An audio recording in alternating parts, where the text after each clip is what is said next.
So this evening, make new friends, spend time with one another. We hope it's really fun and relaxing and bountiful, enjoying kind of the fullness of the Dharma together and this kind of special friendship we all have.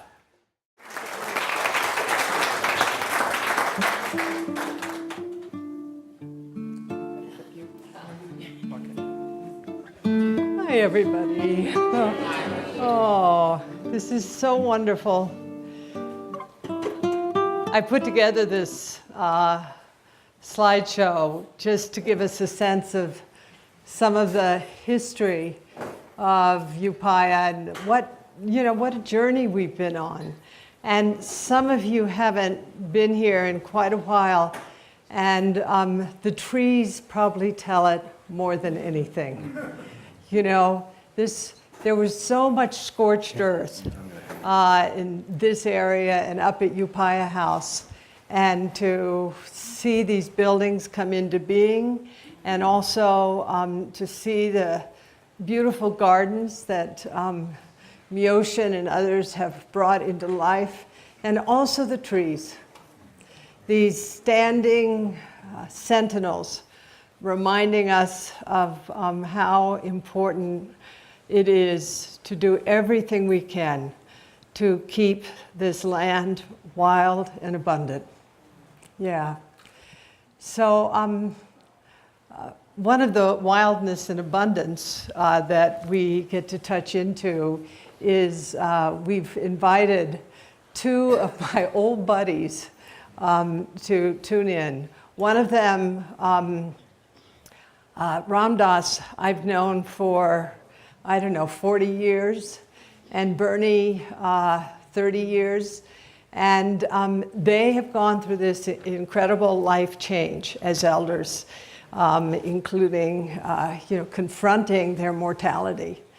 And I can say at 75, which I'll be tomorrow, actually, it's my actual birthday. But, part of what I have tried to appreciate is that I survived. I think a lot of us have had the experience of living very much on the edge, of taking incredible risks, of being in a kind of not knowing. Really being, if you will, in this sort of embrace of uncertainty, always. And I can say, as I'm approaching this sort of benchmark, that the sense of uncertainty that I felt as a young person has actually become deeper as I've grown older. There's this feeling that I know less and less, that the reliance on my education and on facts, all of that is this feeling of dropping away and coming into this moment of feeling kind of, it's a funny word to say about one, I feel kind of humbled. So that's one side of the equation. The other side of the equation is the profound friendships that have made it possible for this place to come into existence. And I feel like, in a way, it's not my birthday, but it's a collaboration with Joshin, Genzan, the residents who practice and support here, Kira, Charlie, Rebecca, and all of you are part of this. And I remember my beloved teacher, Thich Nhat Hanh, was saying that the next Buddha will be the Sangha. And truly, this is something that I've experienced.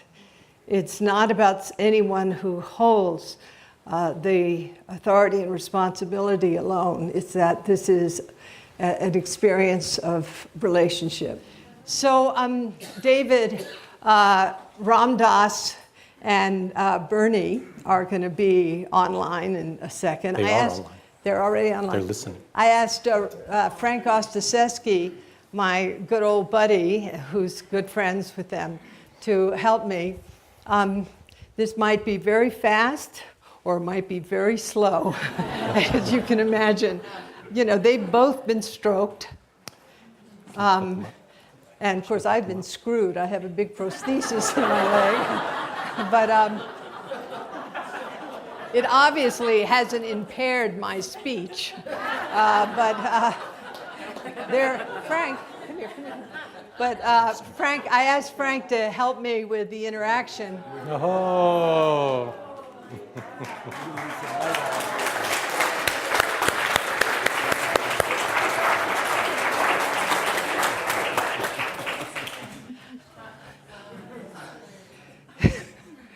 Okay, so you guys are a little older than me and some of the rest of us in the room. Have you got some counsel, good counsel, for dealing with old age, sickness, and death? For a youngster like you. Yeah. I don't have any of those yet. It's still a spring chicken. Frank, haven't seen you in a long Oh, time. good to see you, Bernie. Really good to see you. Happy to see you. Oh. I'm still going to Auschwitz. Last year I could hardly walk, but I go. And I bring love to that place. I'll be going again. I don't do too much traveling, but I can do some. I have a bit of news about me. This week I stopped using a cane in the house. Yay! I use a cane outside in the grass and in the mud but in the house I stumble along. I haven't fallen, but I don't use the cane. Yay! Good. Baba, But what? dear Ramdas, I'm with you as the strokes go on.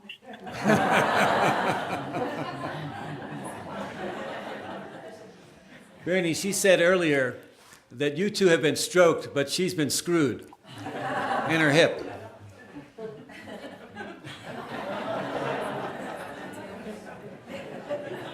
I'm just clarifying. Yeah.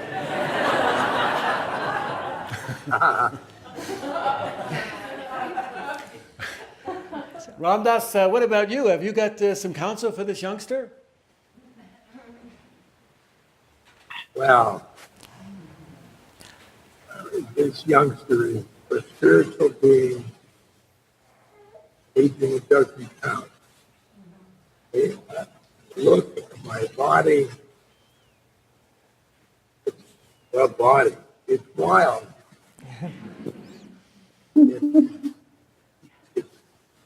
It's hurtful and all sorts of stuff. But that's the body. And I'm inside.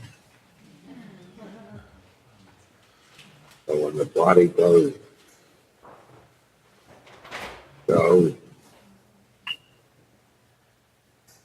I can say the word soul because I'm something other than Buddhist. But I'm a soul inhabiting the body. The body is growing old. This body is 86. And it's like an old car.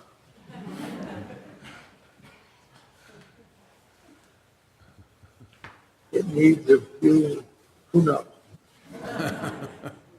Have a wonderful, wonderful 30 years ahead of you. And I someday will come out again to Upaya. But I love you, Joni. Take care of yourself.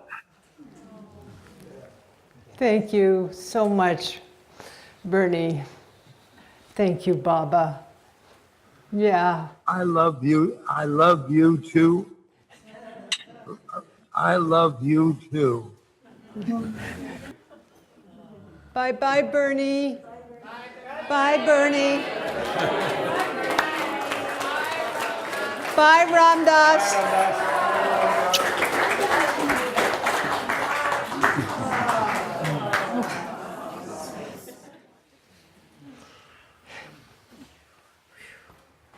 Yeah. I mean, one of the things is that I learned from both of them is how fast our fate can change. And as Maizumi Roshi said, appreciate this life and do whatever you can to wake up. And to, as Bernie and RD say, just love everybody. Love everybody. Otmar Liebert is going to transition us with some beautiful music. And then Sensei Kaz is going to engage in some large-scale calligraphy art.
We're going to give Roshi a gift here. Hey, it's really funny. I have no idea which. What do you think? I have no idea. I mean, Not knowing is most intimate. Yeah.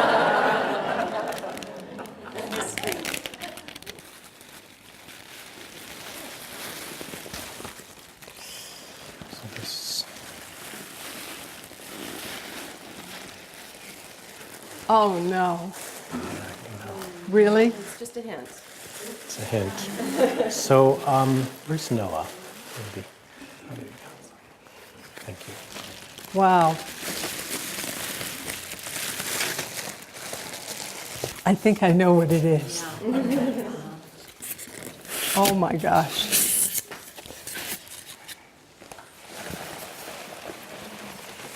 You know, the Pope has one of these.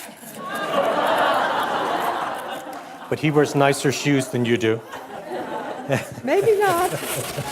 Oh my God. You know what it is. You got, oh my gosh. Oh, thank you.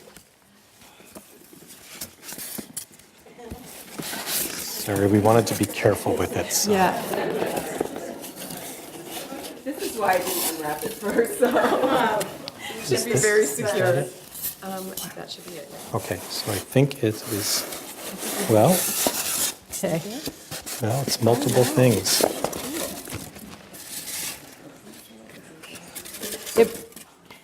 It might not be what I think it is. I think it is.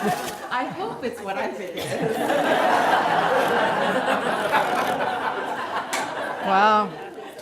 We were hoping the timing would all work out, and it arrived Wednesday. So. You'll have to wait and see. It's a really amazing thing. Sonny knows what it is.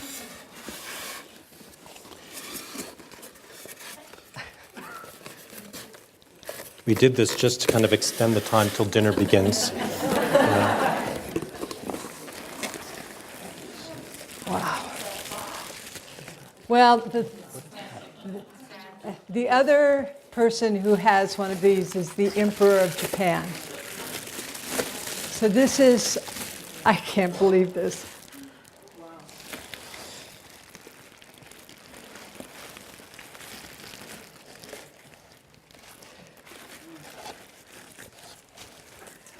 I'm really afraid.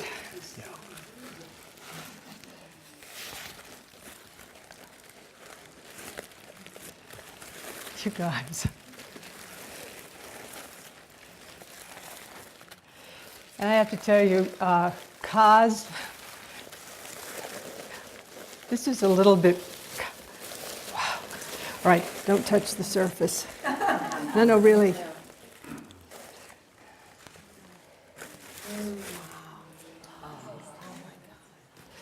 So,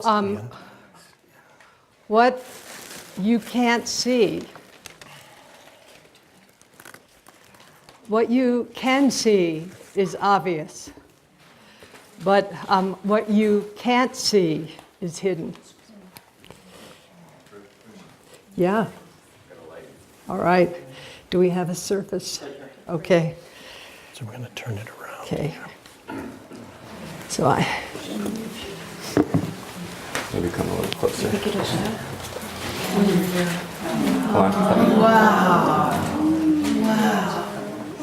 Maybe, okay, what do you think? Is it too? That's good. Back up. Yeah, it's the wheel. It's the Dharma wheel. It's going. So this is a Makyo. It's a magic mirror, and Keep going back. the magic mirrors have ancient roots in shamanic and imperial traditions across Asia. They're known as. What's the black dot? Sure. The magic mirrors have ancient roots in imperial and shamanic traditions across Asia. They're known as seers' mirrors, healers' mirrors, truth mirrors, and heart mirrors. And they hang at the heart of Shinto temples across Japan, and they represent Amaterasu, the sun goddess. This mirror was made by a amazing young artisan who's the last of the tradition. His name is Yamamoto Akihisa, And it took him many, many months. It looks like it has a little spot in it, I will say, and we'll work on that. But it's supposed to be Upeya's wheel, and it's all bronze. It's not glass at all. And so anyway, and Mitsue Nagase also helped us with it. So it took Upeya's circle to bring it together. Wow.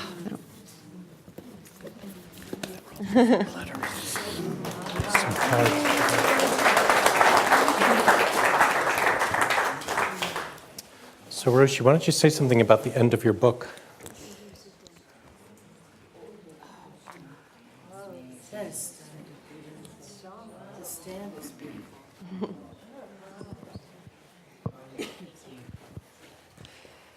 So I just finished a book called Standing at the Edge. And the very last section of the book is about this magic mirror that, oh, okay. During a recent visit to Japan, I had a chance to see a magic mirror made entirely of cast bronze. Such mirrors are rare and sacred objects produced by only one Japanese family who still practices this ancient, mysterious craft. On its highly polished front surface, I see my face looking in, just as with any glass mirror. It seems to be normal, if exquisitely crafted mirror. But remarkably, when the mirror is aimed so that the light reflects off of its surface and onto a dark wall, an image, the one that I saw, of Jizo Bodhisattva is projected on the wall. The image is hidden inside the cast bronze. The outline of this shaved monk's head, with her robe draped across her chest, is outlined in dark and surrounded by a pool of glowing reflected light floating on the wall. Rays emanate from her head as if she stands in the middle of the sun, and her staff seems to strike the earth in order to open the gates of hell. Although it appears to be solid metal, the mirror holds a secret. If we are the mirror reflecting the world, then embedded deep inside us is the invisible Bodhisattva who liberates suffering beings. Jizo's great capacity for compassion remains hidden until it is revealed by light. But there's another element that must be present: darkness. The image can be seen only when projected onto a dark surface. This marriage of darkness and light, of suffering and redemption, speaks to the conditions that Jizo encounters and that we meet in the hell realms and charnel grounds of our own lives, and so on. So, there we are. I'm so grateful and moved.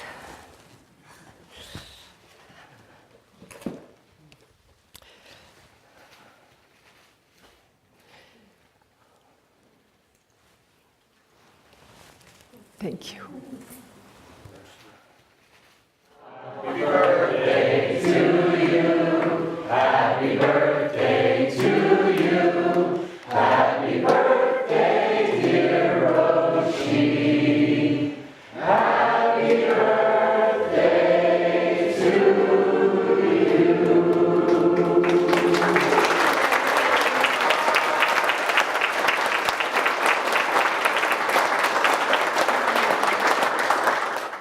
So I think we all have to make a wish silently, and I noticed there are Driscoll berries on top. Thank you, Tom, for everything. All right, are we ready with our wish? Thank you, Noah. Thank you, everybody.